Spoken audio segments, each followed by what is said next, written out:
जय श्री राम, राधे राधे। स्वागत है आप सभी का मेरे चैनल में। आशा करती हूँ आप सभी स्वस्थ होंगे। तो हमने अयोध्या कांड का 61वां सर्ग पूरा कर लिया था। आज हम आगे का सर्ग प्रारंभ करने जा रहे हैं, तो आप अंत तक अवश्य बने रहिए। तो श्रवण कीजिए आज का सर्ग। आज के सर्ग में हम दुखी हुए राजा दशरथ का कौशल्या को हाथ जोड़कर मनाना और माता कौशल्या का उनके चरणों में पड़कर क्षमा मांगना। तो श्रवण कीजिए आज का सर्ग। शोक मग्न हो कुपित हुई श्री राम माता कौशल्या ने जब राजा दशरथ को इस प्रकार कठोर वचन सुनाया, तब वे दुखी होकर बड़ी चिंता में पड़ गए। चिंतित होने के कारण राजा की सारी इंद्रियां मोह से आच्छन्न हो गई। उसके बाद दीर्घ काल के पश्चात शत्रुओं को संताप देने वाले राजा दशरथ को चेत हुआ। होश में आने पर उन्होंने गरम गरम लंबी सांसें ली और कौशल्या को बगल में बैठी हुई देख वे फिर चिंता में पड़ गए। चिंता में उन्हें अपने एक दुष्कर्म का स्मरण हो आया, जो इन शब्द वेदी बाण चलाने वाले नरेश के द्वारा पहले अनजान में वन में गया था। उस शोक से तथा श्री राम के शोक से भी राजा के मन में बड़ी वेदना हुई। उन दोनों ही शोकों से राजा संतप्त होने लगे। उन दोनों शोकों से दग्ध होते हुए दुखी राजा दशरथ नीचे मुंह किए थर थर कांपने लगे और कौशल्या को मनाने के लिए हाथ जोड़कर बोले, कौशल्य, मैं तुमसे निहोरा करता हूँ, तुम प्रसन्न हो जाओ। देखो, मैंने ये दोनों हाथ जोड़ लिए हैं। तुम तो दूसरों पर भी सदा वात्सल्य और दया दिखाने वाली हो, फिर मेरे प्रति क्यों कठोर हो रही हो? देवी, पति गुणवान हो या गुणहीन हो, धर्म का विचार करने वाली सती नारियों के लिए वह प्रत्यक्ष देवता है। तुम तो सदा धर्म में तत्पर रहने वाली और लोक में भले बुरे को समझने वाली हो। यद्यपि तुम भी दुखित हो, तथापि मैं भी महान दुख में पड़ा हुआ हूँ, अतः तुम्हें मुझसे कठोर वचन नहीं कहना चाहिए। दुखी हुए राजा दशरथ के मुख से कहे गए उस करुणाजनक वचन को सुनकर कौशल्या अपने नेत्रों से आंसू बहाने लगी, मानो छत की नाली से वर्षा का जल गिर रहा हो। वे अधर्म के भय से रो पड़ी और राजा के जुड़े हुए कमल सदृश हाथों को अपने सिर से सटाकर घबराहट के कारण शीघ्रता पूर्वक एक एक अक्षर का उच्चारण करती हुई बोली, देव, मैं आपके सामने पृथ्वी पर पड़ी हूँ। आपके चरणों में मस्तक रखकर यह याचना करती हूँ, आप प्रसन्न हो। यदि आपने उल्टी मुझसे ही याचना की है, तब तो मैं सारी मारी ही गई हूँ। मुझसे अपराध हुआ हो तो भी मैं आपसे क्षमा पाने के योग्य हूँ, प्रहार पाने के नहीं। पति अपनी स्त्री के लिए यह लोक और परलोक में भी स्मरणीय होता है। इस जगत में जो स्त्री अपने बुद्धिमान पति के द्वारा मनाई जाती है, वह कुल स्त्री कहलाने के योग्य नहीं है। धर्मज्ञ महाराज, मैं स्त्री धर्म को जानती हूँ और यह भी जानती हूँ कि आप सत्यवादी हैं। इस समय मैंने जो कुछ भी न कहने योग्य बात कह दी है, वह पुत्र शोक से पीड़ित होने के कारण मेरे मुख से निकल गई है। शोक धैर्य का नाश कर देता है, शोक शास्त्र ज्ञान को भी लुप्त कर देता है तथा शोक सब कुछ नष्ट कर देता है। अतः शोक के समान दूसरा कोई शत्रु नहीं है। शत्रु के हाथ से अपने ऊपर पड़ा हुआ शास्त्रों का प्रहार भी सह लिया जा सकता है, परंतु देववश प्राप्त हुआ थोड़ा सा भी शोक नहीं सहा जा सकता। श्री राम को वन में गए आज 5 रातें बीत गई हैं। मैं यही गिनती रहती हूँ। शोक ने मेरे हर्ष को नष्ट कर दिया है, अतः ये 5 रात मेरे लिए 5 वर्षों के समान प्रतीत हुई हैं। श्री राम का ही चिंतन करने के कारण मेरे हृदय का यह शोक बढ़ता ही जा रहा है, जैसे नदियों के वेग से समुद्र का जल बहुत बढ़ जाता है। कौशल्या इस प्रकार से शुभ वचन कह रही थी कि सूर्य की किरणें मंद पड़ गई और रात्रि काल आ पहुंचा। देवी कौशल्या की इन बातों से राजा को बड़ी प्रसन्नता हुई। साथ ही वे श्री राम के शोक से भी पीड़ित थे। इस हर्ष और शोक की अवस्था में उन्हें नींद आ गई। राजा दशरथ 2 ही घड़ी के बाद फिर जाग उठे। उस समय उनका हृदय शोक से व्याकुल हो रहा था। वे मन ही मन चिंता करने लगे। श्री राम और लक्ष्मण के वन में चले जाने से इन इंद्र तुल्य तेजस्वी महाराज दशरथ को शोक ने उसी प्रकार घर दबाया था जैसे राहु का अंधकार सूर्य को ढक देता है। पत्नी सहित श्री राम के वन में चले जाने पर कौशल नरेश दशरथ ने अपने पुरातन पाप का स्मरण करके कजरारे नेत्रों वाली कौशल्या से कहने का विचार किया। उस समय श्री रामचंद्र जी को वन में गए 6ठी रात बीत रही थी। जब आधी रात हुई तब राजा दशरथ को उस पहले के किए हुए दुष्कर्म का स्मरण हुआ। पुत्र शोक से पीड़ित हुए महाराज ने अपने उस दुष्कर्म को याद कर पुत्र शोक से व्याकुल हुई कौशल्या से इस प्रकार कहना आरंभ किया। कल्याणी, मनुष्य शुभ या अशुभ जो भी कर्म करता है बद्रे, अपने उसी कर्म के फल स्वरूप उसे सुख या दुख कर्ता को प्राप्त होते हैं। जो कर्मों का आरंभ करते समय उनके फलों की गुरुता या लघुता को नहीं जानता, उनसे होने वाले लाभ रूपी गुण अथवा हानि रूपी दोष को नहीं समझता, वह मनुष्य बालक मूर्ख कहा जाता है। कोई मनुष्य पलाश का सुंदर फूल देखकर मन ही मन यह अनुमान करके कि इसका फल और भी मनोहर तथा सुस्वादिष्ट होगा, फल की अभिलाषा से आम के बगीचे को काट कर महापलाश के पौधे को लगाता और सींचता है। वह फल लगने के समय पश्चाताप करता है, क्योंकि उससे अपनी आशा के अनुरूप फल नहीं प्राप्त होता है। जो क्रियमाण कर्म के फल का ज्ञान या विचार न करके केवल कर्म की ओर ही दौड़ता है, उसे उसका फल मिलने के समय उसी तरह शोक होता है जैसे कि आम काटकर पलाश सींचने वाले को हुआ था। मैंने भी आम का वन काटकर पलाशों को ही सींचा है। इस कर्म के फल की प्राप्ति के समय अब श्री राम को खोकर मैं पश्चाताप कर रहा हूँ। मेरी बुद्धि कैसी खोटी है।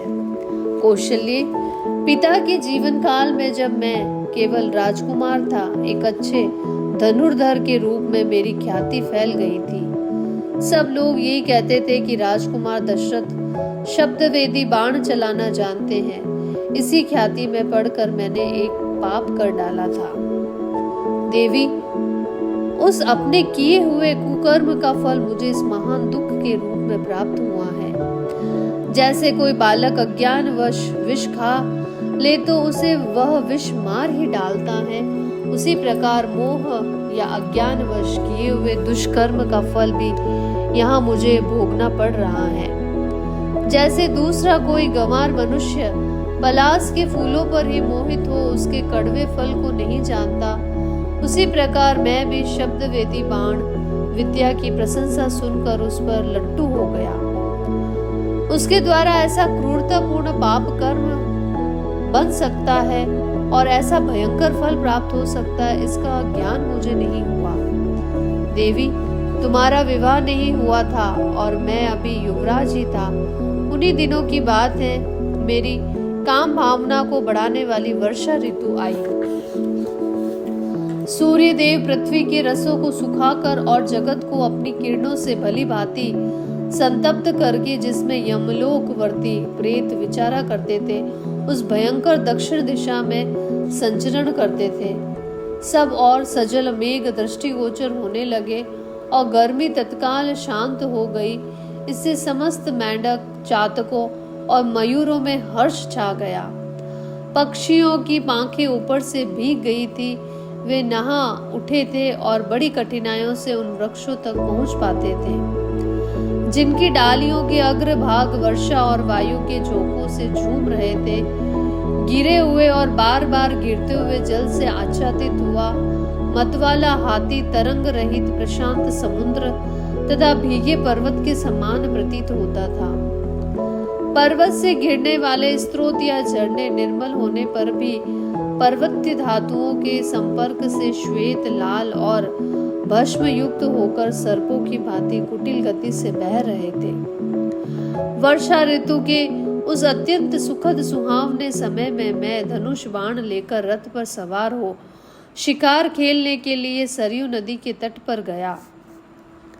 मेरी इंद्रियां मेरे वश में नहीं थी। मैंने सोचा था कि पानी पीने के घाट पर रात के समय जब कोई उपद्रवकारी भैंसा, मतवाला हाथी अथवा सिंह, व्याघ्र आदि दूसरा कोई हिंसक जंतु आएगा तो उसे मैं मारूंगा। उस समय वहां सब और अंधकार छा रहा था।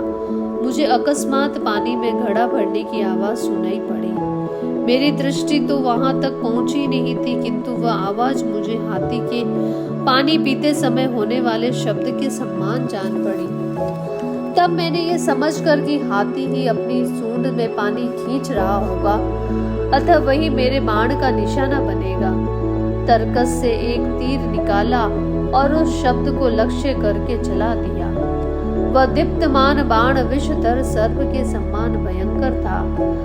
वह उषा काल की वेला थी। विषैले सर्प के सदृश उस तीखे बाण को मैंने ज्यों ही छोड़ा, त्यों ही वहां पानी में गिरते हुए किसी वनवासी का हाहाकार मुझे स्पष्ट रूप से सुनाई दिया। मेरे बाण से उसके मर्म में बड़ी पीड़ा हो रही थी। उस पुरुष के धराशायी हो जाने पर वहां यह मानव वाणी प्रकट हुई, सुनाई देने लगी। आह, मेरे जैसे तपस्वी पर शस्त्र का प्रहार कैसे संभव हुआ? मैं तो नदी के इस एकांत तट पर रात में पानी लेने के लिए आया था। किसने मुझे बाण मारा है? मैंने किसका क्या बिगाड़ा था? मैं तो सभी जीवों को पीड़ा देने की वृत्ति का त्याग करके ऋषि जीवन बिताता था। वन में रहकर जंगली फल मूलों से ही जीविका चलाता था।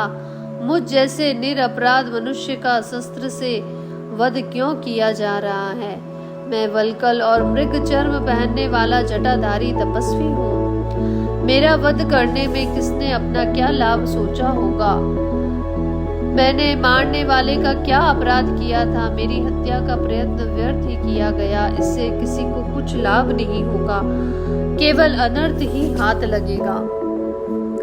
इस हत्यारे को संसार में कहीं भी कोई उसी तरह अच्छा नहीं समझेगा जैसे गुरु पत्नी गामी को। मुझे अपने इस जीवन की नष्ट होने की उतनी चिंता नहीं है। मेरे मारे जाने से मेरे माता पिता को कष्ट होगा, उसी के लिए मुझे बार बार शोक हो रहा है।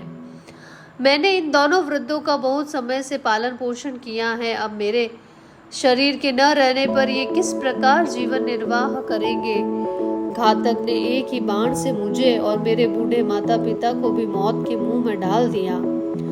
किस विवेकहीन और अजितेंद्रिय पुरुष ने हम सब लोगों का एक साथ ही वध कर डाला? ये करुणा भरे वचन सुनकर मेरे मन में बड़ी व्यथा हुई। कहाँ तो मैं धर्म की अभिलाषा रखने वाला था और कहाँ यह अधर्म का कार्य बन गया। उस समय मेरे हाथों से धनुष और बाण छूटकर पृथ्वी पर गिर पड़े। रात में विलाप करते हुए ऋषि का वह करुण वचन सुनकर मैं शोक के वेग से घबरा उठा। मेरी चेतना अत्यंत विलुप्त सी होने लगी। मेरे हृदय में दीनता छा गई। मन बहुत ही दुखी हो गया। सरयू के किनारे उस स्थान पर जाकर मैंने देखा एक तपस्वी बाण से घायल होकर पड़ा है। उनकी जटाएं बिखरी हुई हैं, घड़े का जल गिर गया है तथा सारा शरीर धूल और खून से सना हुआ है। वे बाण से बिंधे हुए पड़े थे। उनकी अवस्था देखकर मैं डर गया। मेरा चित्त ठिकाने नहीं था। उन्होंने दोनों नेत्रों से मेरी ओर इस प्रकार देखा मानो अपने तेज से मुझे भस्म कर देना चाहते हो। वे कठोर वाणी में बोले, राजन, वन में रहते हुए मैंने तुम्हारा कौन सा अपराध किया था जिससे तुमने मुझे बाण मारा? मैं तो माता पिता के लिए पानी लेने की इच्छा से यहाँ आया था। तुमने एक ही बाण से मेरा मर्म विदीर्ण करके मेरे दोनों अंधे और बूढ़े माता पिता को भी मार डाला। वे दोनों बहुत ही दुबले और अंधे हैं। निश्चय ही प्यास से पीड़ित होकर वे मेरी प्रतीक्षा में बैठे होंगे। वे देर तक मेरे आगमन की आशा लगाए दुखदायिनी प्यास लिए बाट जोते रहेंगे। अवश्य ही मेरी तपस्या अथवा शास्त्र ज्ञान का कोई फल यहाँ प्रकट नहीं हो रहा है, क्योंकि पिताजी को यह नहीं मालूम है कि मैं पृथ्वी पर गिरकर मृत्यु सैया पर पड़ा हुआ हूँ। यदि जान भी ले तो क्या कर सकते हैं, क्योंकि असमर्थ है और चल फिर भी नहीं सकते हैं। जैसे वायु आदि के द्वारा तोड़े जाते हुए वृक्ष को कोई दूसरा वृक्ष नहीं बचा सकता, उसी प्रकार मेरे पिता भी मेरी रक्षा नहीं कर सकते। अतः रघुकुल नरेश, अब तुम ही आकर शीघ्र ही मेरे पिता को यह समाचार सुना दो। जैसे प्रज्वलित अग्नि समूचे वन को जला डालती है, उस प्रकार वे क्रोध में भरकर तुमको भस्म नहीं करेंगे।